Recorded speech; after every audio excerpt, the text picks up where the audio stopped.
to the Atomic Consultancy Boom podcast. I am delighted this morning that our second ever guest is our biggest transaction to date, the incredible, the award-winning, the largest independent estate agency in East London. It was Keatons. It was an incredible moment in our Atomic journey to complete on Keatons and have the opportunity to work on such a phenomenal business. And I am delighted today that I have one of the co-founders with me, Kye. God, that's an entrance. Oh my God. Oh, thank you so much for coming all the way from beautiful Surrey to the Midlands to come and talk to us this morning. It's a delight. Yeah, it was, before we get into it, I think I'll never forget that moment when we completed and you pretended I just couldn't that resist. we hadn't completed and it had been videoed, and it was fantastic. I still laugh watching that video now, actually. That moment was just unbelievable to know that we'd actually managed, and the time frame that we did it in, but we'll get into that. We'll get into that for sure. You've never done an interview before in the industry? No, I tend to stay under the radar on these sort of things, but you've done an amazing job for us, so we felt that we had to tell the story of how you helped us through a really important milestone for us in our business careers. Oh, amazing. Well, I'm excited, and I'm sure a lot of people are wanting to hear more about you, because there is a lot of people in the industry that do the circuit, but there's a lot of great agents that don't, and I think sometimes those great agents, people are actually really intrigued to see how they've done it. So tell me about the journey of Keatons, how it started, how you got into business. It seems like a long while ago now, the start, because I was an agent for 35 years, and the journey of Keatons started 26 years ago. So we have to go actually way back to primary school. And me and a very dear friend, we set up a car balloting company at the age of 7.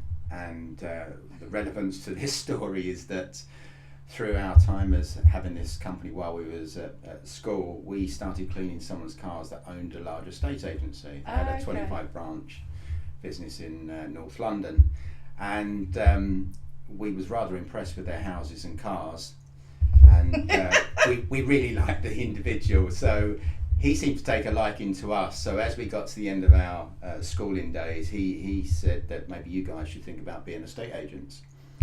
So there was a sort of natural path from one to the other. The estate agency seemed more appealing than car cleaning, so we jumped at the opportunity. And as soon as we got involved, we loved the business. Yeah. We just thought estate agency was amazing. It was so exciting.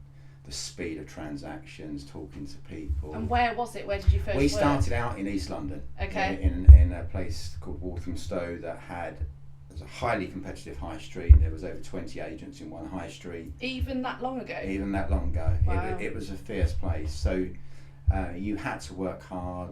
There was multi-agency on most instructions, so it was fierce in terms of trying to get the business through. But it was fabulously exciting at the same time, and that's where Rupert and I got to meet what became two dear friends, Lars and Tony, all working at respective companies in Walthamstow. And as time would go on, we would all go on to found Keatons. So we then actually opened up in 1998 in Mile End in East London, and this was a place that was a bit more like the Wild West than it is today. There wasn't any established brands operating in East London. They had all sort of avoided it. So why did you choose there? Walthamstow is on the fringes of East London, and Mile End is more heading towards the city. We chose it because it was what we knew, and also there was huge amounts of activity going on. It was not uncommon at that time for sales negotiators to be doing 20-25 deals a month. So the activity was incredible. And so because it was untapped and there wasn't any established brands operating with really sophisticated marketing, it was typically independents, we felt there was an opportunity if we could brand a bit more like the larger companies and be as professional as we could, that we had an opportunity to grab some market share, and fortunately that was the right decision, because we opened up in Mile End, which is an area that was on the growth. You had things like Canary Wharf and the investment that was going into those areas. Then Hackney suddenly became trendy and a place that people wanted to live, and we was interested in the middle of all this action happening around us, and we capitalised on that by opening more and more offices in those areas. Then you had the development of places like Shoreditch become the tech hub of the country, and Stratford, the Olympic Village, was built. Yeah. So all these major seismic events were happening around us, and it was just, we were in the middle of it, and it was great. So how did you grow from that one office? Because then we sold at 8, didn't you? You had 8 offices. Yeah. Is that mainly through organic growth that you did over the years, or? Our story is of 2 chapters. The first half was all organic, predominantly in East London. The second half, when we realised we had to reconfigure the business to be more focused around lettings, or certainly improve our letting side, then an acquisition play came in. And in the first phase, those first sort of dozen years that we were in operation, there was organic growth, and there was organic growth on letting. You know, the buy-to-let sector was rapidly growing, and regulation and taxation was encouraging that. But in the second half, that was obviously much harder, so acquisition became much more of a story for us. But even to the day that we sold, East London was sort of the core of what we did. We had some fringe offices, but it was East London was our main patch. Yeah. I think for us at Atomic, one of your business has probably been one of the best quality businesses we've ever seen, and I'm not just saying that. I think the way in which you structured your business, because you did move away operationally, day to day running the business, and you really worked strategically on the business, and you built a brilliantly solid team, like your finance director Lars and Tony. Everybody had, and we all had roles to play. And you had real longevity in your senior management leadership team, didn't you, in your branches? Yeah. How did that happen? How did you move from day-to-day operations into that kind of role? Because that's a different move, isn't it? It is, and it's actually it takes time. And if I was giving anyone advice, I'd say think about it ahead of when you need these things to happen, because you get so caught up in the day-to-day running of a business that you get on the treadmill, and it's actually very hard to get off that and take a proper look at your business and the areas that need adjusting. And if you don't give yourself the time to have the space to do that, you just don't make those changes fast enough. So and finding those people that are better at the roles that you are, and trusting them to do their part in those roles. We were very fortunate over our whole time to have amazing people around us, but giving them the freedom to do what they're great at and let them get on with that. And so I think most people probably struggle when they open up a company. You want to micromanage everything because it's so dear and important to you, but you also realise actually there are skill sets out there that maybe other people have got more than you.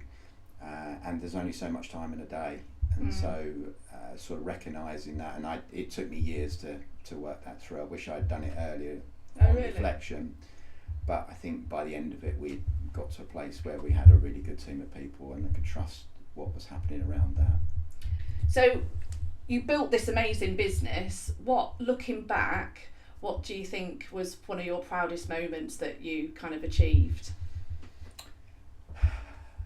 There's a lot to unpick in that, because you have a lot of wins throughout the business in terms of, an office does particularly well in market share, you win an award, you do a marketing campaign that's successful, you do a recruitment that sees someone really develop well. So there's loads and loads of wins, but I guess when you stand back and over a period of time look back, it always comes back to people.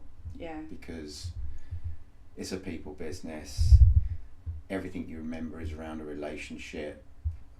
All the time, good times you get to spend with these people, and to see people change. We was in that business 26 years, so we had people that joined us as junior negotiators and went on to go off and run their own companies and do really well. So going through that whole journey was about people, many of which stayed with us right till the end. And of course, I had an unusual story in that I set up a business with 3 very dear friends, so we remained friends and business partners to the very end, and we do, to this day. Yeah. So it's slightly unusual, because normally wisdom says don't go into business with your friends, but I've only found that to be a winning formula for us. Yeah, and you could see that through the transaction, that there was times where you were all looking out for each other, and it wasn't just about, you weren't being selfish to yourself, you were actually making sure that everything worked. Everything had to and be that considered. is a unique position to be in, because when you get to that point of sale, sometimes it's can be a bit complicated and, you know, emotions run high. But I really saw that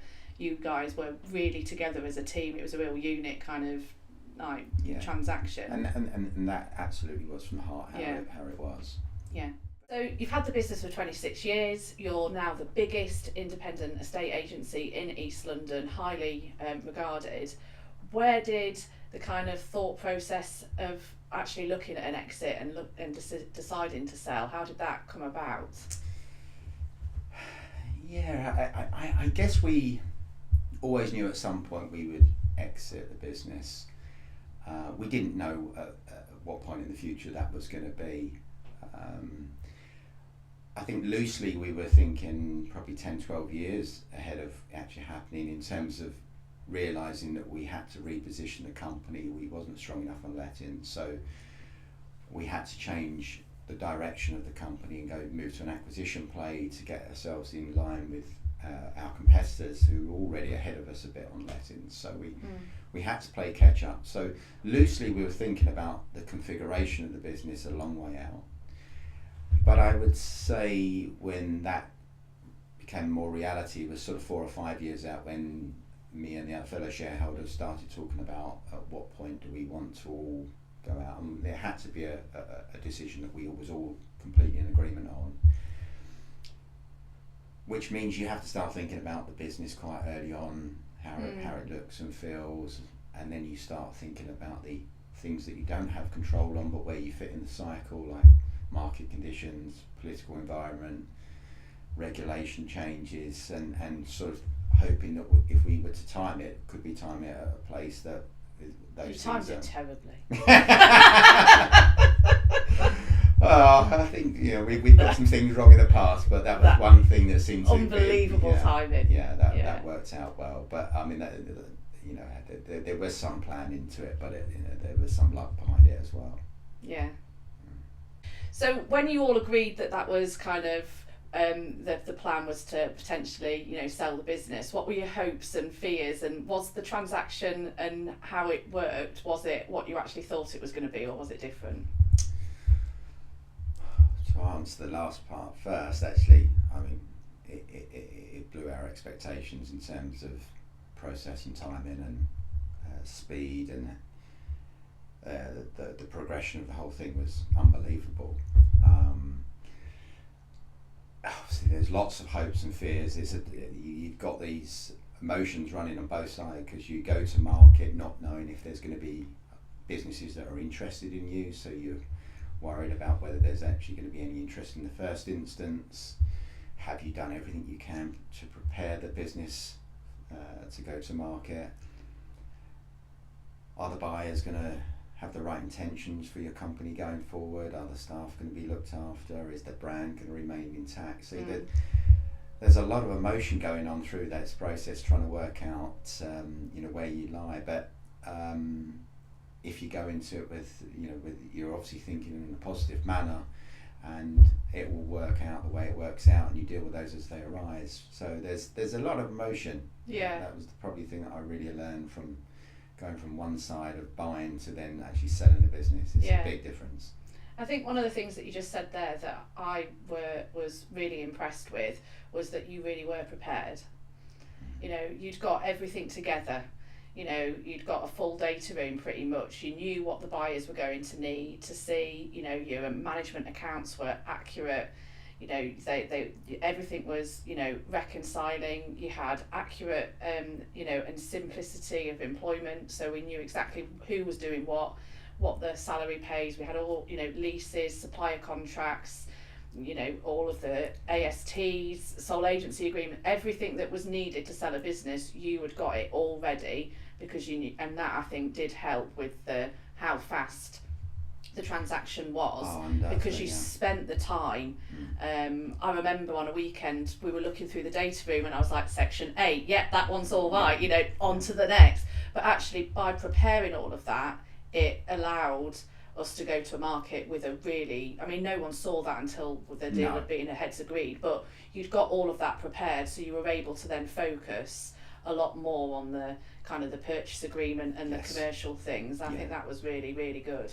Yeah, and you know better than anyone, there's so much involved with a company sale that to at least try and get that part prepared and organised in advance. You've got plenty of other decisions to be dealing with throughout the process, so it was nice to at least get that over and as complete as it could be going into the process. Yeah.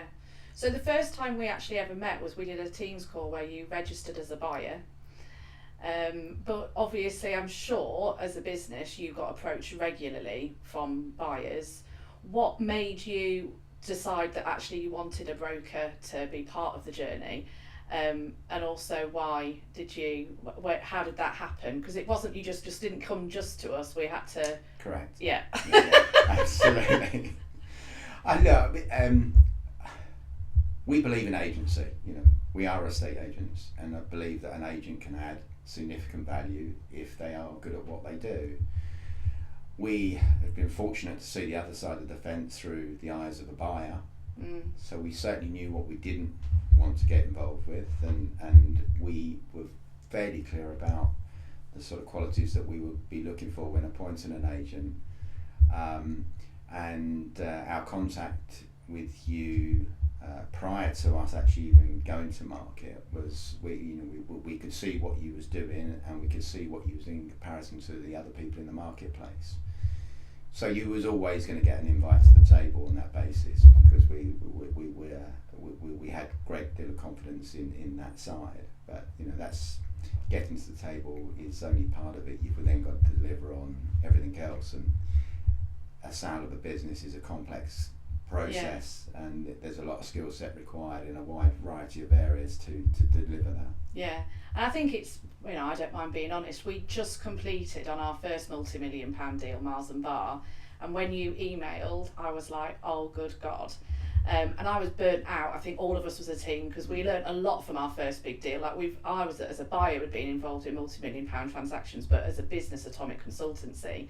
And I remember, I don't know if you remember this, but you remember you sending me these tender questions, and one of them was, you know, how many multi-million-pound deals have you done and how long have you been established? And I actually turned it down, didn't I, and said, I really appreciate the opportunity, but if we're going up against the likes and this is how you're going to... And you encouraged me still. But I think I was kind of thinking, again, it's that imposter syndrome. I knew that we've got the skills, the capability, we know the buyers, we know what we're doing, but I think sometimes I was like, oh no, I'm not sure. So we spent a lot of time getting that tender pack together. We sent it over to you. I think it was on the 22nd of December. The team spent a huge amount of time on it. And to be honest, I just thought this is a great experience. We're going to get great feedback.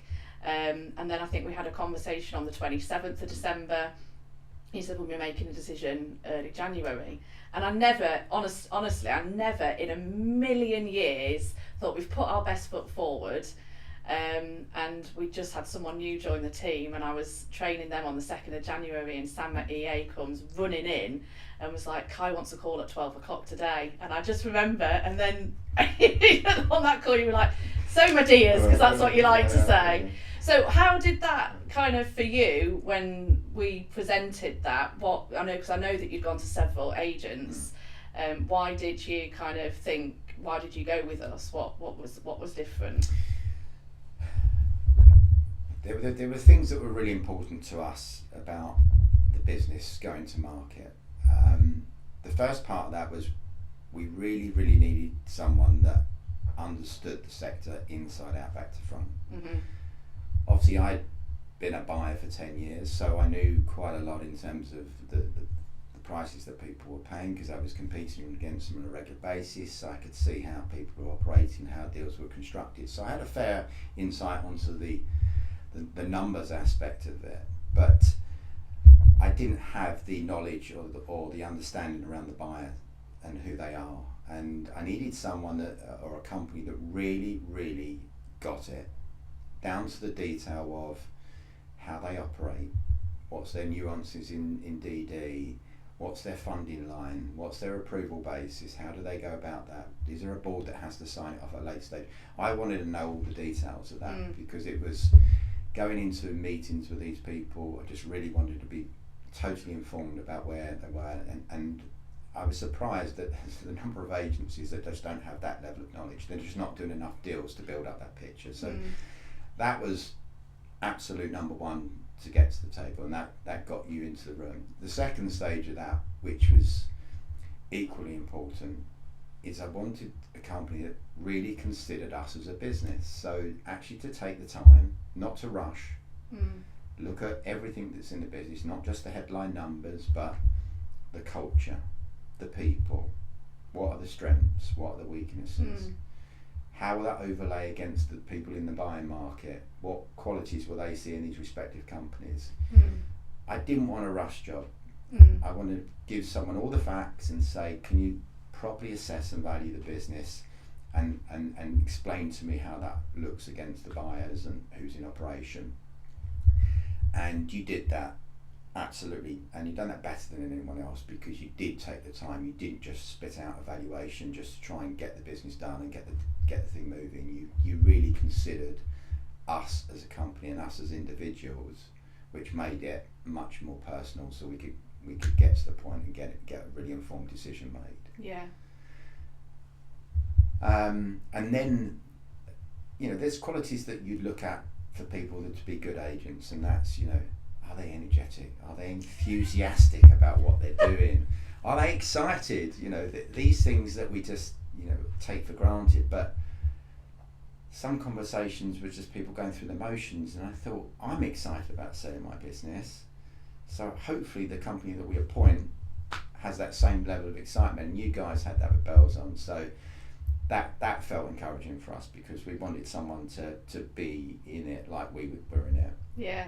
And I guess the last part of it is that I know it's a complex business, selling companies, and it's not a moment's work. There's a lot that goes in from start to end, and I needed someone that could remain focused on what we were trying to achieve the whole way through, not just to take it to market and then wash their hands. I wanted them to stick with us the course and get us the whole way through the process, including due diligence and guidance and advice right to the last day, and that's what Atomic did brilliantly.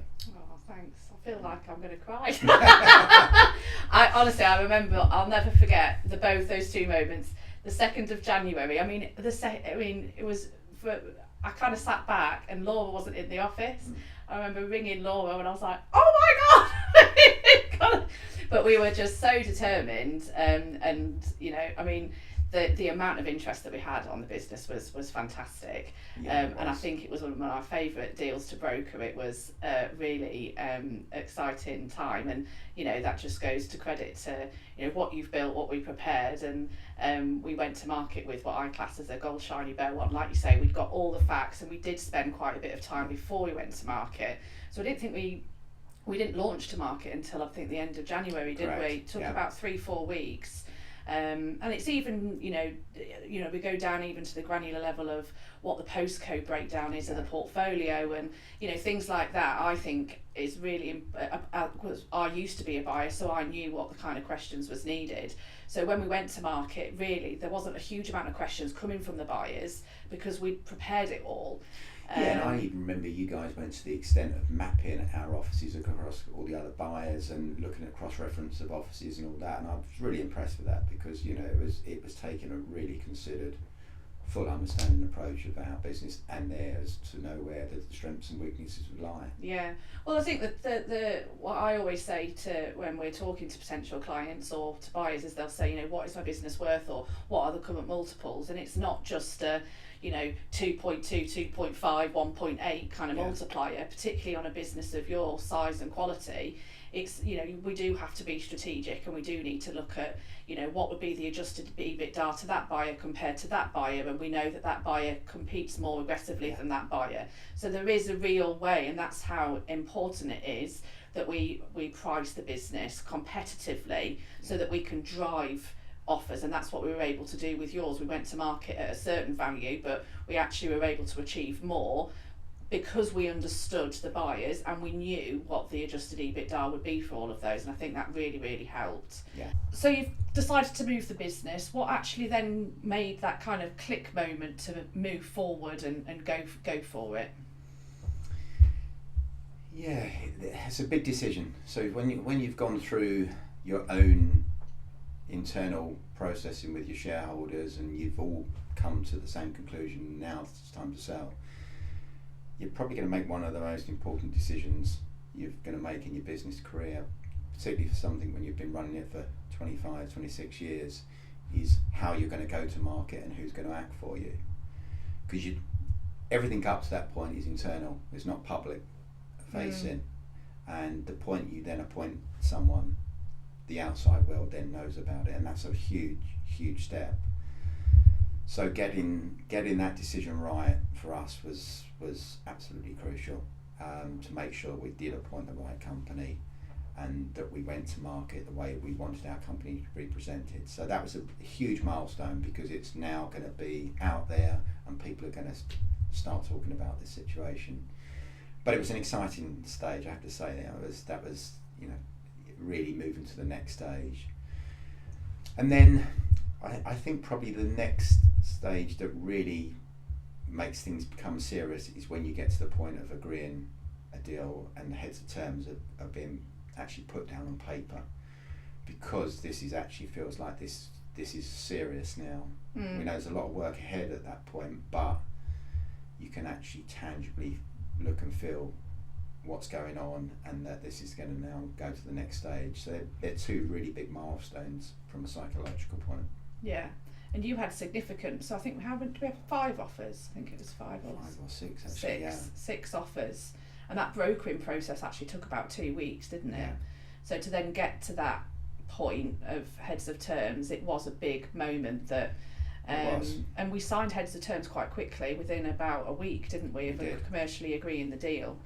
But we got a lot of those conversations and the commercial things all dealt with in heads of terms. And I do say this to all of our deals, that if you spend time on heads of terms and you deal with all of the things that you could come up in due diligence right at that point, so how long you're going to stay post completion, what your restrictions are, what does the deferred consideration look like, how's that calculated, how's that tracked, how's that reported, all of those things. If you get all of that done right at the outset, then the actual due diligence process and the purchase agreement, you're not then a week down before completion having an argument about something, because you can then revert back to the heads of terms and say, well, actually, we said here that the de minimis of indemnities claim is going to be that. We've already, heads of terms for me, I think is and the heads of terms were really clear, commercial and transparent,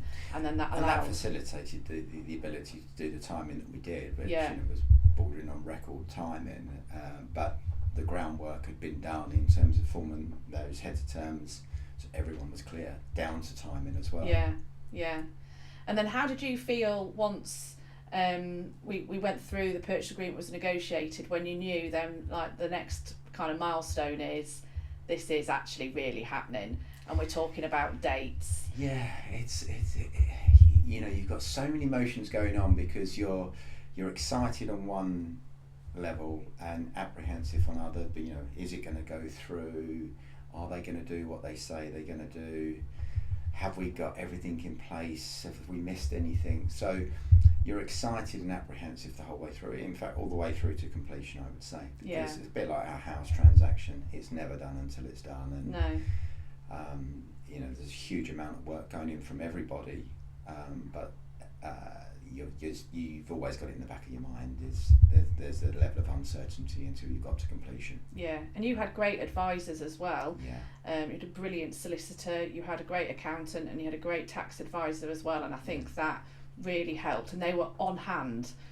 Sometimes we find deals get delayed because they're waiting for an accountant to come back, or a solicitor takes ages to come back, or make things more complicated than it needs to be, whereas actually all of your team we were all together, all wanting to work towards the same goal, and we were all keen to get to that time frame and complete. Yeah, and I think that's probably massively underestimated by certainly when we were in a buying phase, particularly if it's over a prolonged period of time. It's amazing how much time can just tick on because there are gaps in the processing through resourcing. And one of the things that we had discussed with all of our advisors at the time was, what window are you around for? What time do you have available? If you don't, who else is on hand to deal with it? Because in the end, we had to work at an incredibly short time frame, and everyone had to work extended hours to facilitate what actually happened. But everyone came to the table. There was 110% effort on both sides. The buyers as well. They really pulled out all the stops. So that was the thing that was just amazing to watch, when everyone has got the same goal and everyone's got the same intention to do this.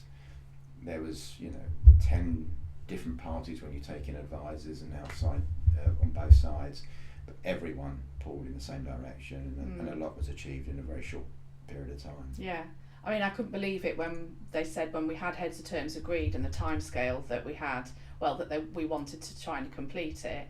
I remember thinking, this is ridiculous. I was thinking, oh my God, if the deal that was completed last time, this one's gonna. But actually, the focus time that we had on it, everybody, like you say, we worked towards it, and it was just incredible. I mean, it genuinely was probably one of the fastest paced, but it was actually probably the best kind of structured, and we had everybody had regular calls. We knew what was happening. We knew what we were coming to those calls on, what needed to be discussed. We knew then what was outstanding from the buyer's perspective, from the seller's perspective. So it just the project management of that deal was your deal was brilliant, because it was fantastic. The team, I think, around you, I don't think you would have been able to achieve that without the great solicitors, etc. that you had. Yeah, great. So we're talking about people supporting, and obviously we're here today with the Boom podcast. Was there anything that, from us as a perspective, that we helped in that process? So obviously we brokered the deal, but then moving forward, how did Atomic support you then? The whole way through the journey. I mean, we wasn't naive sellers. We've been through the process of buying companies ourselves, so we knew what was involved. But selling's a whole different ball game, and you literally stood by our side the whole way from the start. So advising us correctly about what we need to do to go to market, how to position the company, the best process for actually going to market. So I think it was important for us that we trust your systems and processes. We've got to be guided by you about the best way to deliver this to the market. So once we'd gone and given you the instructions to do it, we obviously did the work to prepare whatever you said that needed to happen, but we trusted you entirely about the process. And you delivered that. Everything you said was going to happen did. Any questions that came up, you said that these would probably happen, they did. We knew how to answer those questions. And then when you get to actually selecting who's going to buy the business, that's a really important one. You need guidance around that, because you know a lot more about the buyers and how they operate than we do. So there's a lot to consider when selecting that buyer. And of course you have the due diligence phase, and if anyone's not gone through that, it's pretty intense. And there will be things that come up in that you would not have foreseen, and you've got to deal with them, and it's how you deal with them at that given point. And there's not something you can necessarily plan. You've just got to be professional and go through the process and deal with it as it comes up.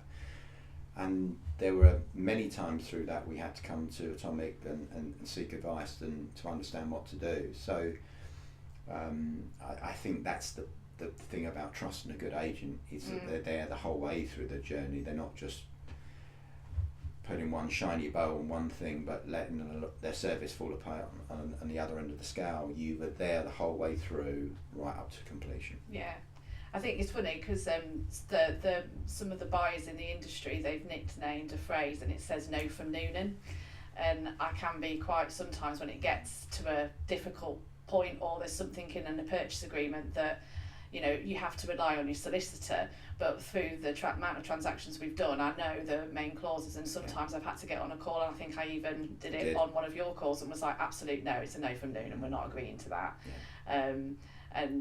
You know, that's just because I know what that clause can sometimes have a ramification of post-completion, and sometimes just explaining that to our client and saying, look, if you sign this clause, this means this. If you're comfortable with that, that's absolutely fine. But sometimes I think the legal jargon can, you know, overface some people, and our job is to try and, you know, talk to people in layman terms and say this means this. And you know, we're here to get a deal through. We're not here to put barriers in the way. But at the same time, we've sold to all of the main buyers, so we know what their contracts are like, and we've seen then what can sometimes happen. So it's about making sure that the deal is right for both parties, but ultimately we're working for our client. Yeah, and you've done a fantastic job of that, because we were fortunate that there was multiple interests, and we had the ability to make some decisions and to make those decisions in a proper informed way, to understand, if we go with this particular party, what does that mean thereafter? What is going to happen thereafter? Is it going to go to completion? Are they going to do what they're going to say? Are they going to build in additional clauses that are not yet in heads of terms that we're going to have to face? So you were really good in bringing that all to light for us. So when we did make the decision, we felt comfortable it was the right one. Yeah. I remember having a WhatsApp Teams call with all 4 of you shareholders. I was sat in a Marks and Spencer's car park, and we were talking about post-completion, what was going to happen, and things. It was like a Saturday morning or something before, because we were all working. I remember we were going, "Have we agreed? Have we agreed? Yeah, this is what this means. Yeah, that's agreed." And then ringing the buyer. But it's, and again, because there was 4 of you, it wasn't just one person could make that decision. No. And so that's why as well it was really important that, you know, everyone kind of knew the key points to it. But the one thing as well that was great from you is we always try and say to people that have multiple shareholders is we do need one point of contact to lead, and that was you. Yeah. And then you fed back to the shareholders. It wasn't then we had to keep everybody informed. And I think that helped as well with the not miscommunication to the buyer. The buyer then always knew who they were, you know, speaking with, but you were kind of that voice of your team. Yeah. And I think that worked. There's a lot of work involved, and therefore you've got to manage the workload you're in, because you're still running a company while this sale is going on. Yeah. But you've got a significant amount of extra work to process at the same time. So managing that between the shareholders was critical. Yeah. So we went to market this year. We brokered a deal in February. We completed at the end of March. I mean, insane. Wow. But how was it now? If you've sold your business, how is life after Keatons? What are you doing? It happened so fast that we really didn't have an opportunity while the sale was happening, because we was expecting it to be a 6-month process, and here we were done in 4-6 weeks. So it took us all by surprise, but you know, I'd been an agent for 35 years, so the other shareholders, so we'd never really had any downtime, and of course we've had this amazing summer we've had this year. So be honest, we've all just taken a breath and a moment to sort of realise what's happened. It's a monumental thing for us in our life. Yeah. And we've all just taken stock for a bit and enjoying it. You know, it's transformation for us, and we just sort of come to terms with that. But it feels like the right decision. There's no regrets. It was time for us to hand the business over to people that could carry it on. You know, we were running out of steam ourselves. So it feels like the right decision. And even 6 months down the road, that I feel comfortable with that decision. Yeah. When you say that you've taken some time out, you went to Kilimanjaro. Yeah, I did do that, yes. You've done like quite a few kind of things that, you know, I wouldn't say people would just say relaxing.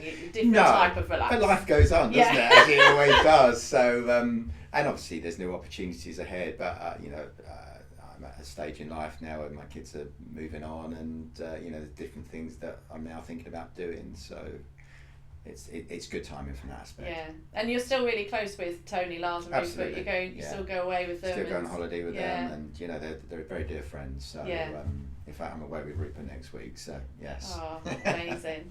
So you've gone through this whole journey. You're now sat in the Atomic Boom podcast. Crazy, wouldn't have thought that 12 months ago. Mental. Is there any advice that you would give anyone that's looking to potentially sell in the next few years about what to do and how your journey's gone? Prepare. Just prepare. Really, really think about your business from a buyer's eyes. You know, making sure that the business is in good shape as it can be. Making sure when you go to market that everything is in place, your compliance is on point, your accounting is where it needs to be, you've got all the numbers to back up what's going on in the business, the internal processes and systems are where they need to be, so a buyer can feel confident that if they take over the business it will continue to operate as it has been. So really, really prepare. And for smaller companies, I think they may not have internal accounting capabilities, they may not have an FD. So if you're going to go into the selling process, think about, is your accountant able to fulfill that part, or have you got someone in the business that can really help you there, because that's a big requirement when coming to sell the business. And you know, a number of times I looked at companies and I was just staggered how ill-prepared they were on the financial side, and of course that raises a lot of questions for a buyer, and therefore gives you a lot of opportunities to negotiate. So if you can get that side really pinned down and have robust number reporting to back up, then it makes your life a lot easier when coming to sell. Yeah, it's the one thing that we always say to people is know your numbers. If you can got accurate management accounts that breaks down the turnover and that reconciles with your statutory accounts and your CRM, then we know this is a good business. But I honestly say probably 70% of the businesses that we value don't have the figures. They don't know their figures, and it's okay as a business owner if you don't know that, but you need to get your accountant or someone in to do that, because I genuinely do think that you will get a better price for your business if you get that one thing right. So I think preparation, but figures 100%. Well, I really appreciate you coming and spending the time and coming all the way to see us today, and honestly giving us the opportunity to broker this deal has really solidified Atomic. And so honestly, it was one of the most exciting and memorable moments of the Atomic journey so far. But we always ask everybody at the end if there was 3 words that you could describe Atomic Consultancy. What would you subscribe? Wow, I would say that guru. I felt that Atomic were head and shoulders above the other people we're talking to in terms of really, really knowing the sector. That was a massive tick for us in terms of why we come to use you. Energy, the enthusiasm, the focus you put into it to win the business, the effort you put in throughout the process. It was an absolute must for us that someone was going to come to the table and really give 110%, and you gave that and some. So that was, and then commitment, because those first 2 things are great, but there's a process, and it can be a long process at times, and you've got to stick the course and be there the whole way through, because it's not done until it's done. So yeah, I think guru, energy and commitment. I love that. Well, thank you so much. Kye Wheatley!